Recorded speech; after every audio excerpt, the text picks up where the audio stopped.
Hey guys, welcome back to the channel. So in today's video, I'm going to go over my top 5 picks from Rebel Clash. These are the cards you need to have. They'll be played in a lot of decks. But first off, we have some honorable mentions.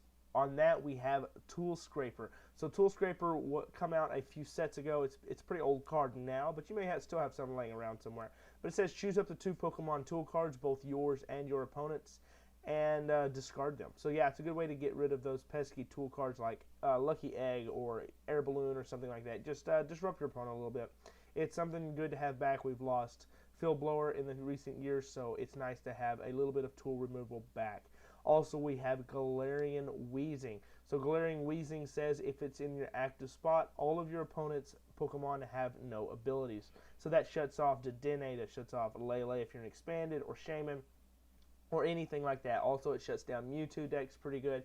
So yeah, GLarion Wheezing is a good card, and we'll see quite a bit of play.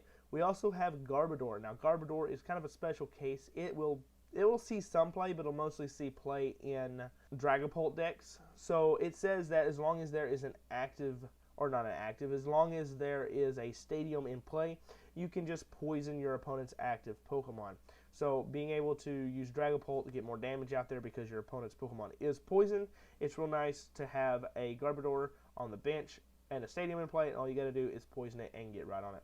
So now let's jump into this top 5. Hey guys, before we get into the top 5, I just want to let y'all know I am now an affiliate with TCG Player. So if y'all are looking to buy cards or sleeves or something like that, please feel free to use my link. I will get a little bit of a kickback from them.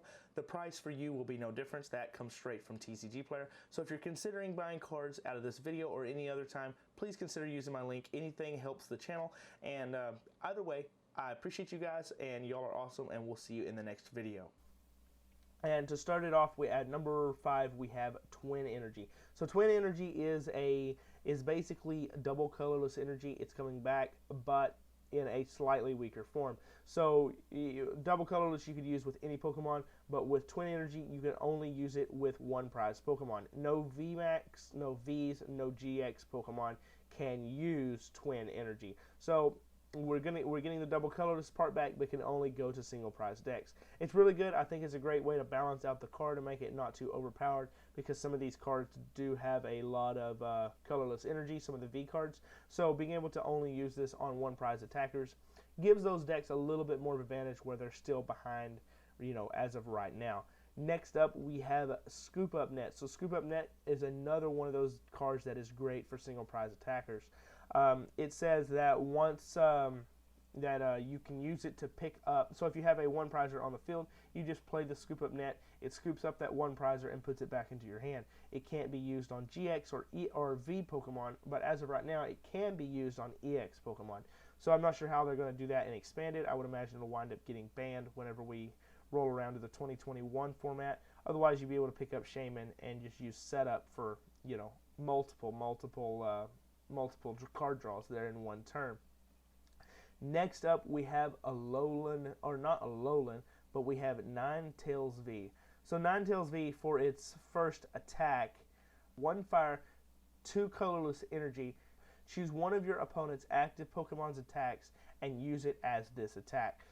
So basically, you can use, if they're coming at you with something big, you just, for 3 energy, you can use their attack against them and just knock them right out, or hurt them in a serious way, or whatever it may be.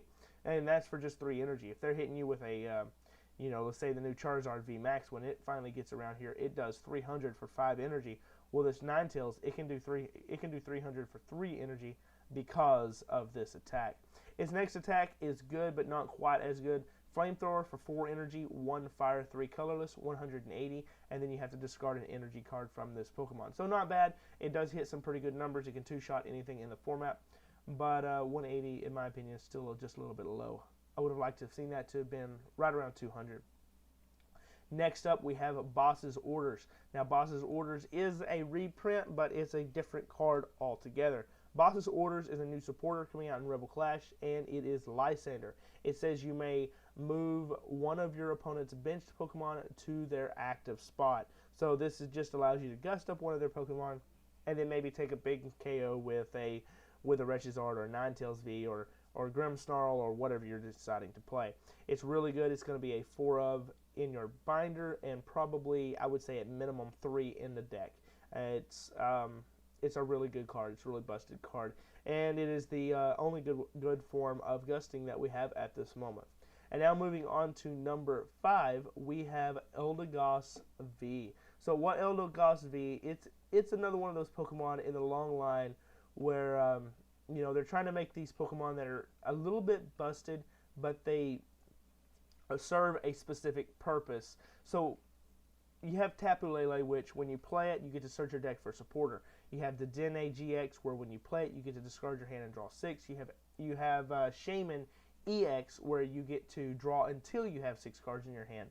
Well, the next one is Goss V, and it says when you play it, you get to search your discard pile for a supporter and put it into your hand. So really good. It only has 180 HP, which is actually better than all the other ones we've ever had, by 180 HP, and then it's one attack for a double colorless, 50 damage, and you may shuffle this Pokemon and all the cards attached into your deck. So it's just a way to recycle it if you need to. Pretty much all of the Pokemon that have these abilities have these attacks, except for Tapu Lele, it doesn't. It has actually a pretty good attack, but when you play this Pokemon from your hand onto your bench during your turn, you may put a supporter card from your discard pile into your hand. That is really good. There's going to be lots of times where it's just going to be, I am searching for a quick ball so that I can get an Eldegoss, so that I can get a boss's order out of the discard pile, so that I can gust up your one Pokemon you have left for game, or the one Pokemon I can knock out. It's going to be really good. I think it's going to be one of the best cards in the deck, one of the best cards in the format. Whenever Dendene rolls out, is definitely going to shoot up in price, so I suggest getting them now before they do that. Right now, they're not really that needed. Most people are going to be playing 1, maybe 2, but whenever Dendene rotates out, the price is going to skyrocket. But anyway, guys, that's my top 5 for Rebel Clash. Let me know what you think, if you disagree, if you agree, and I'll see you in the next one.